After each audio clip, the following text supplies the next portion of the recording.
You're listening to episode 270 of the Certified Badass Online Marketing Podcast, where we're going to be talking about the 4 machines your business needs to succeed.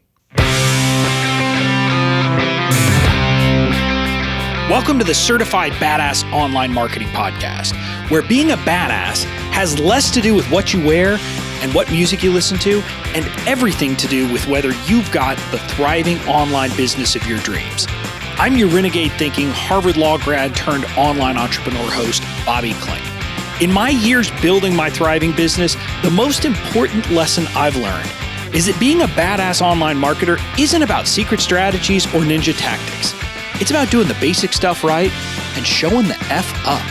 So each week here on the show, you'll get clear, easy to execute guidance on how to build your online business and a swift kick in the ass or two to make sure you're getting it done.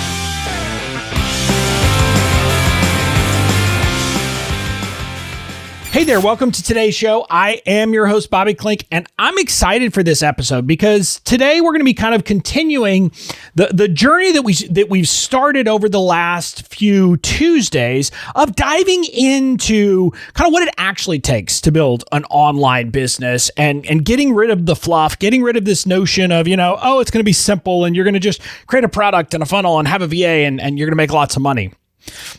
And instead, we're going to talk about kind of what you have to do to make it all work. And today, think of this as a very high level overview. And I'm going to talk about these kind of what I call machines for your business. You can think of them as teams, functions. I don't care what analogy you use, but I like the kind of visual of a machine because oftentimes a machine has a lot of things going on inside of it that work in tandem, et cetera, and you can add parts to a machine. There's modules, et cetera. So that to me is a good analogy to use. But the point is that these are kind of 4 key functions that you need to make sure are handled by your business. And today's episode is very much an overview. And then over the next 4 Tuesdays, we're going to be going through kind of a bit more granular, but still a pretty high level view where we're going to talk about the individual machines. And I say granular, but high level because we're not going to go into detail about like strategies for each of the little pieces of the machines, but we'll talk more about, hey, what's part of each. And then after that, we'll kind of transition into talking about the process of building this all out. Because the reality is that building a business based on your knowledge and expertise takes a lot of work. There's a lot of components. In spite of everybody trying to tell you it's simple, it's easy, all you got to do is this, they're just not being honest with you. I mean, that might make you some money. It might make you some revenue over the short term. But if you want to build a business, you have to do more. And so that's the reality we're going to be doing. So that's what we're going to dive into. And like I said, today, high level, we're going to talk about the different pieces you need to set up. But before we get to the episode, today's episode is brought to you by BOMU, or Badass Online Marketing University, which is my totally free training program where you get access to all the courses that we create absolutely free. There is no charge. We don't charge for information. You get access to it and you can dive in and kind of go on this journey. And we're curating it. We are actually creating the university BOMU to include the things you're going to need to help you build out these 4 machines we're going to be talking about today. And so that's the pitch for you is you can get free access to this and get a lot of free training about the different things you need to be building as an online entrepreneur. Again, it is absolutely free. And just so you know, these are not kind of courses that I threw together and just kind of put together with no thought. No, we put this together with a lot of thought. People are saying that literally some of these individual courses that are already in there are more valuable than courses that people have paid $1,000 and $2,000 for. And you get it all for free. And you can get it and sign up. Head over to bobbyklink.com/BOMU. That's bobbyklink.com/BOMU. And that's BOMU. Now with that, I want to kind of dive into this. And before I talk about the machines, I want to talk about kind of setting the stage. If you're like most people who are building an online business, there's kind of something that you want it, and you want to create a business that gives you some kind of freedom or flexibility. Now, everybody's definition of freedom and flexibility is different. Like for some people, hey, it's just, I don't want to have a boss. I don't want someone else telling me what to do. For other people, it's, hey, I want to be able to work on my schedule, or I want to be able to work around certain things. And what I want you to get is that I understand that's what we're going for. But unlike most of the people in the space, I'm not going to give you unrealistic promises that you can have that right away, that you can simply kind of start a business and start from the beginning with, working, 10 hours a week and really get to making full-time salary. A lot of people say that. A lot of people try to sell that BS, and I'm calling it BS because it is. But ultimately, to build a business that will create the kind of freedom that you're looking for, there's really two sides of it. There's two kinds of freedom that you probably need to create. Number one, you need to create money freedom. And part of that is, look, if your business isn't bringing in money and sustaining itself, etc., it's not a business. And so you're just spending time for nothing. So number one, you need to make sure that you kind of get over the hump when it comes to money. So you've got to find ways to bring in money. Then the second piece, though, is you want time freedom. In other words, most of us don't want to have to work 60, 80-hour weeks with no vacation, with no time off, etc., which a lot of people end up doing. And so we're trying to get these two things. And so the four machines that we're going to talk about today are all about helping you create money freedom and time freedom. And ultimately, you can kind of group the machines in two big groups. The marketing machines for your business are what create the money and the money freedom, right? You have to have these different machines, and we'll talk about the three machines that are in your marketing kind of structure. And the marketing machines, those are what are going to generate revenue, create the money, give you this monetary or money freedom. The time freedom, on the other hand, is your operations team. And we're going to kind of dive into that and help you understand. You have to create a system that gets you out of spending 60 and 80 hours a week working in your business. And so that's kind of the two sides of the coin. And we're going to talk about the machines from those two contexts. So first, we're going to talk about this last one, operations. So the first machine for your business is your operations machine.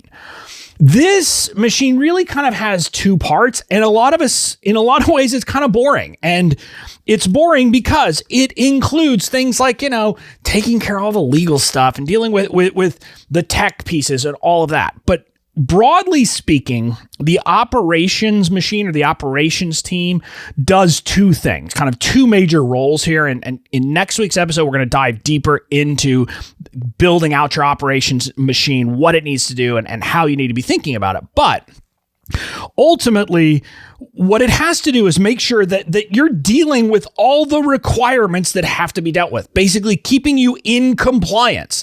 And I know this is boring and I know you don't necessarily love it, but I'm simply saying there are a lot of things that we have to do as business owners.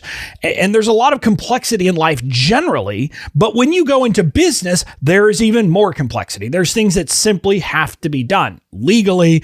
There are compliance requirements, etc. So your operations team needs to deal with that. So the machine around that has to make sure that you have all the stuff necessary to deal with all of that.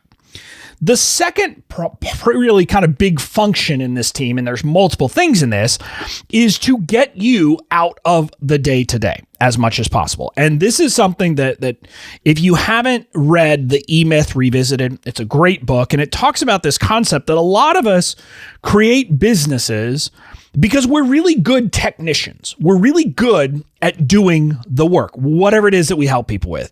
In my case, I started with the legal stuff. So it might be like that stuff. But now in the business stuff, it's the coaching, the knowledge, and all of that stuff. I'm good at that. But the point of this is that as long as you are part of, the operations and part of all of the different stuff in your business, that creates bottlenecks. There are natural bottlenecks that come if you're a key part of the marketing, if you're a key part of delivering, if you're a key part of the behind the scenes, as long as you are holding on to that stuff and the stuff can't get done without you, there is a roadblock, and it will prevent you from getting that time freedom you want. I experienced this in my law firm when I was a lawyer before I kind of transitioned out into the online space, in that I was the person who had to be there at every deposition, at every court appearance, at every one of those things, because I hadn't yet built up a team of people who I could delegate to. And so that meant that I was beholden to other people. That was part of what I didn't like about the law firm business. I don't know how much I've talked about this on my podcast. I've talked about it in other contexts, but part of the reason I wanted to make this break away from my law firm and build the business I have is there was this period, a year, where I constantly had to say no to family vacations and family events, including an opportunity. My dad wanted to take the whole family snow skiing. He said, hey, I'll pick up the tab. I'll take care of it. And then he also wanted to take the whole family out to Napa Valley for the wine country. He said, hey, I'll foot the bill. I'll pay for everything. But in both cases, I had to say no, because the time it would have happened was a month before I had a trial scheduled. And I simply couldn't do it. There was no way I could get out of it. Now, that year, I also ended up having to miss my daughter's preschool graduation. Again, something that candidly was one of those things I probably would have made fun of before I was a parent. But once I was a parent, missing that bothered me. I wanted to be there for that moment in my child's life. And then I was also one of those trials. Eventually, it did settle right on the eve of trial, but I would have missed my daughter's first day of kindergarten, going to the school that will be her elementary school for the rest of her school career. And so I was sitting there and I was saying, this is not the life I want. And this was a problem that I didn't have an operations team. It was me. I had a couple other people. So I hadn't built up all of the other pieces to get me out of the operation, the day-to-day work of the business. And so that's like a very specific example, but this is true building your online business as well.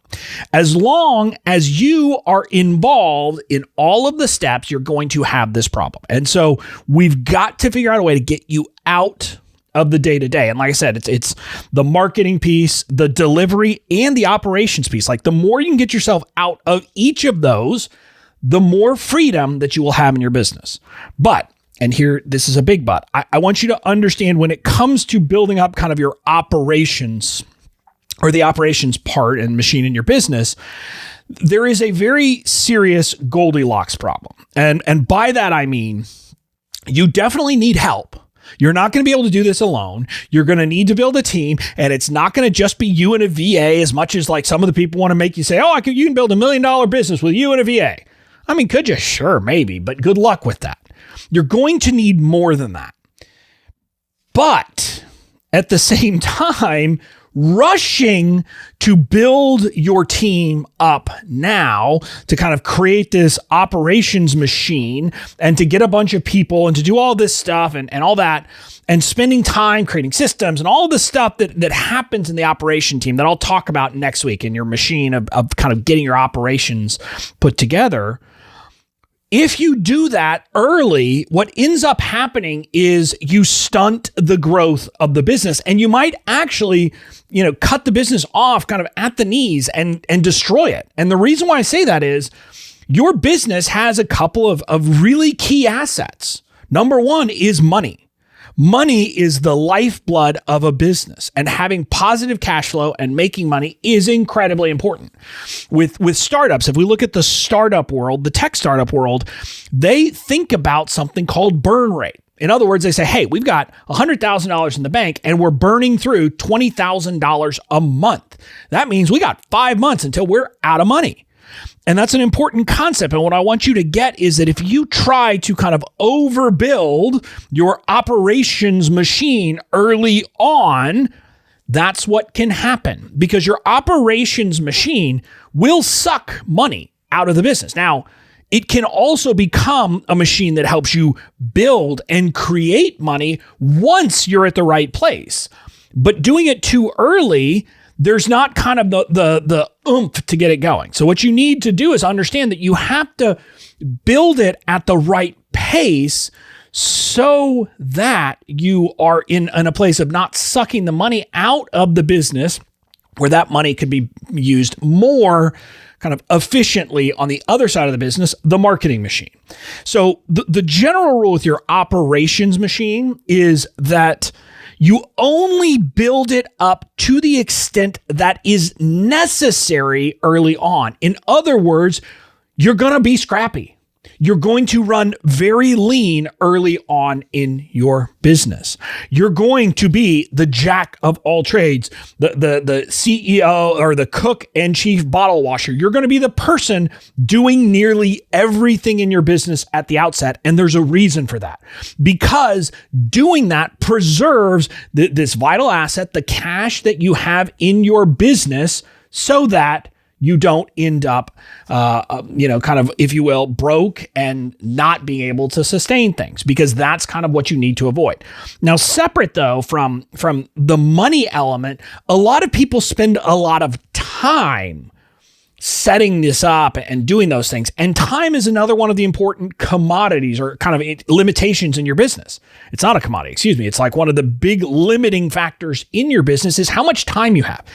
And so if you're not making any money, spending a bunch of time, setting up all of this complicated operations, which will make your business better once you are at $50,000 a month, is a waste of your time. Instead of doing that, get your ass out there and start making money.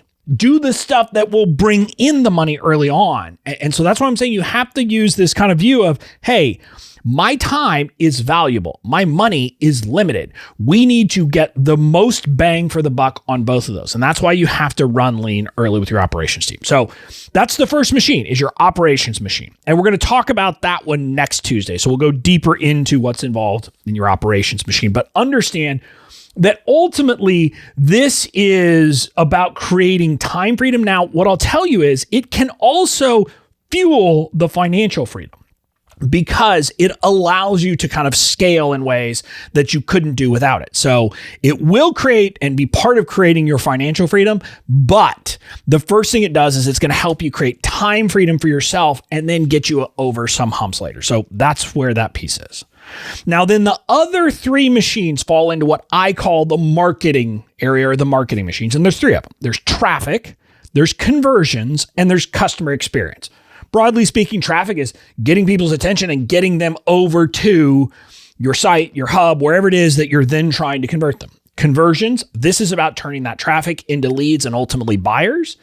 And the customer experience, just to be clear, some people would think of it as only happening after the conversion, after they become buyers. We think of it as audience experience. In other words, the experience from every touch point, but understand it, generally speaking, people use that term customer experience. So those are the three machines. Before we talk about kind of how they fit together, and again, we're going to go into very much in depth about each one in future episodes.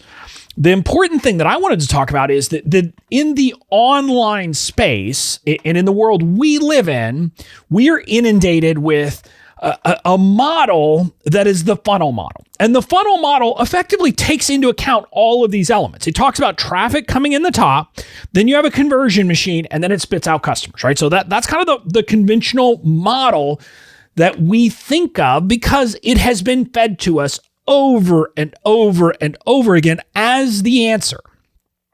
What I'll tell you is there's nothing wrong with funnels, but thinking of a funnel as the mechanism is short-sighted and can lead to certain problems. Because when you think of a funnel, when you look at funnel models, what happens is it's a very linear path. Now, yes, there are different components, but essentially it's like, hey, first we get their attention and get traffic, and then they go through this process and then they either buy or they don't, right? And that's kind of how everything is viewed. The problem with that is that in today's market, very few people are going to go through it in this very neat and tidy way. And the other piece is, the other thing to think about it is that the people think of it as kind of, these discrete areas where each one has its own role. And in the funnel model, most of the attention is paid to the conversion machine. That's where people will kind of focus their attention, always be thinking. And it's always like, well, how do I tweak my conversions? How do I get a higher conversion rate on my landing page? How do I get more people to buy? That's always what the thinking is.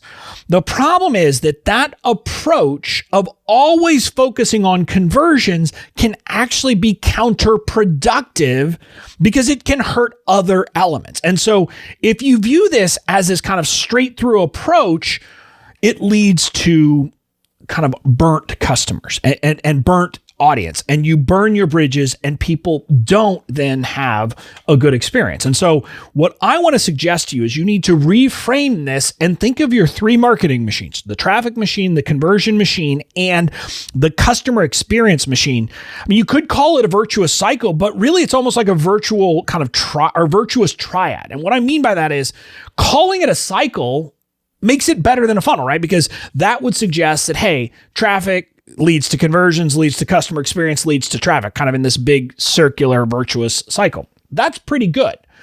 That's better than the funnel model. But the problem is that it's not a one-way path. In reality, what happens is that stuff moves in every direction. And let me kind of give you some examples of this.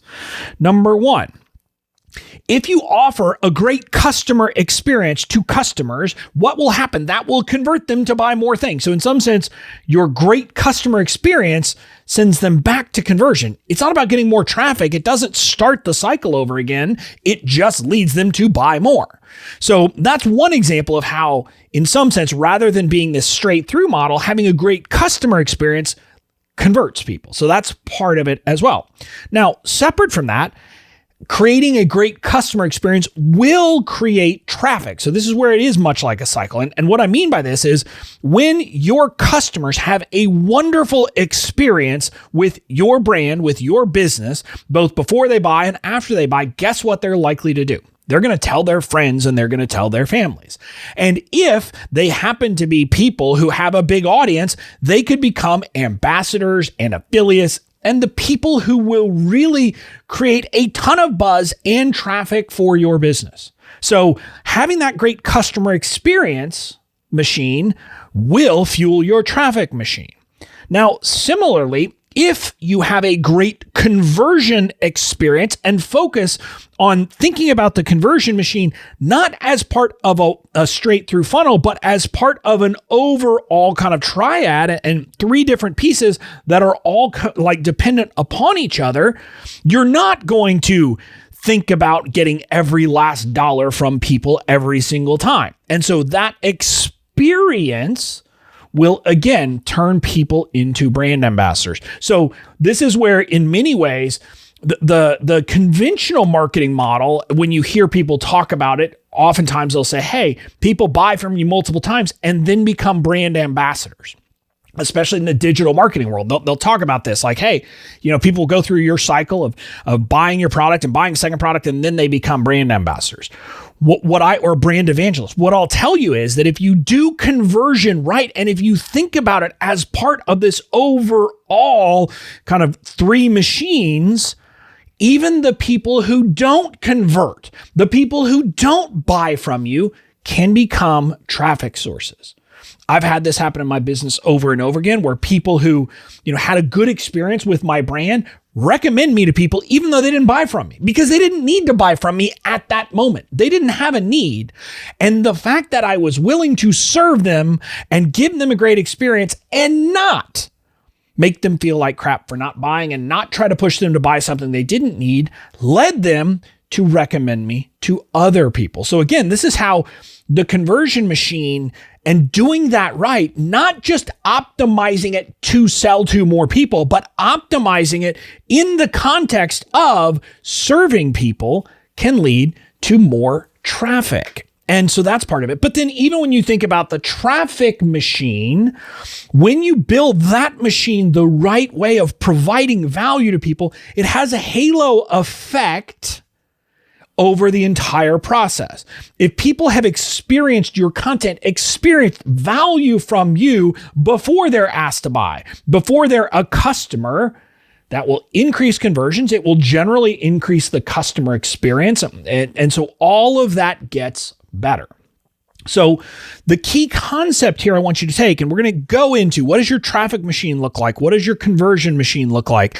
And then what is your what does your customer experience machine look like? We're going to go over those in coming weeks. But the key concept I want you to get today is that each of those components is important. And an important piece of this is you can't think of, and let me give some examples. People will go and take a course about how to build their list. But the problem is that if that doesn't then have a component about how do you get traffic, it's not going to help, because many times these how to build your list programs are really just about, hey, how do you create a freebie and get people on your email list? It's an important part of conversion. It's an important thing. We have a free course in Bomb You about that. But if you can't get traffic to see the opt-in, having a great opt-in is worthless.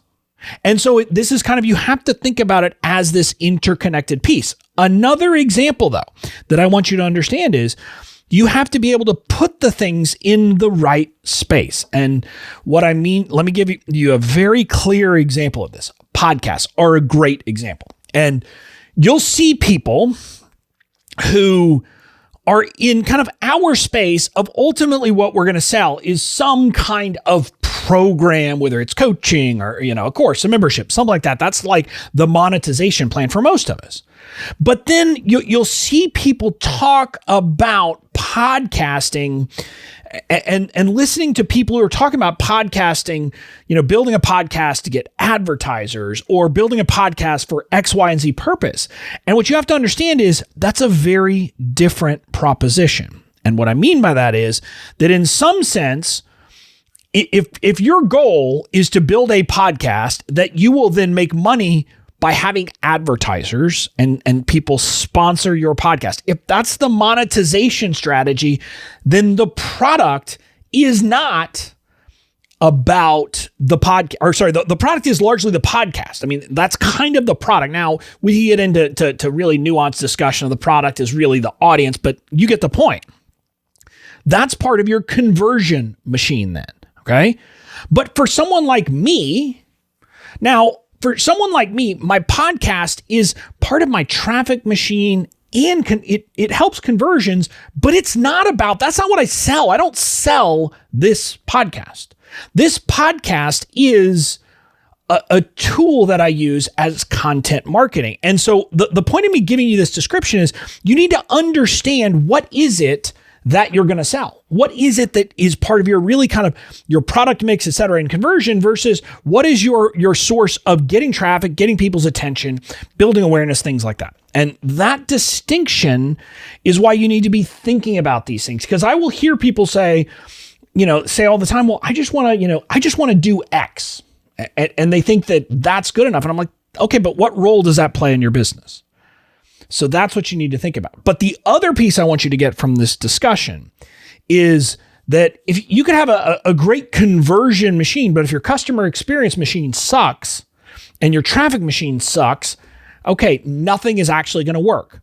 So you can't just build a great funnel. You can't just build this. You can't just do this. You have to have all of the pieces built if you want to create a meaningful business. So to recap, the 4 machines you need, there's operations, and that's kind of the stuff that's about time freedom as much as anything else. Then there are the 3 marketing machines: traffic, conversions, customer experience. So those are your 4 machines: operations, traffic, conversions, and customer experience. Now, if you're asking, why are we thinking about it this way? The point of me thinking about it this way and having this discussion with you is so that you can start to think about the silos of functions in your business. And by giving you that overview and putting things in the right place, what will happen is it will help you, I believe, at least with me, it helps me to start thinking through, how do I create it? And so that's what I want you to get from this. And that's what this next series of weeks is about, is helping you now that we've identified those 4 machines. We're going to talk about what fits into each machine. And then you'll be able to see, okay, now I get it. Now I get why I've got to actually have multiple things going on. I can't just do this and ignore the other things. I have to continuously work on all of those things. So that's what we've got coming in the coming episodes. And then after we dive deep onto each of these machines, we'll start talking about kind of the process of building it out. What is the order to build it out? What's the order of creating things in your business? So that's it for this episode. I will see you again next week. And again, we still have our Thursday episodes, which are the short snippets or the kind of the short what is episodes. And this Thursday, we have what is audience level of awareness. And that's an important concept for you to understand. And so we're going to be talking about that in this Thursday's episode. But we'll be back again next Tuesday with a big Tuesday episode about, your operations machine. And then we'll go on from there. So that's what we've got. Enjoy your week. I will talk to you later.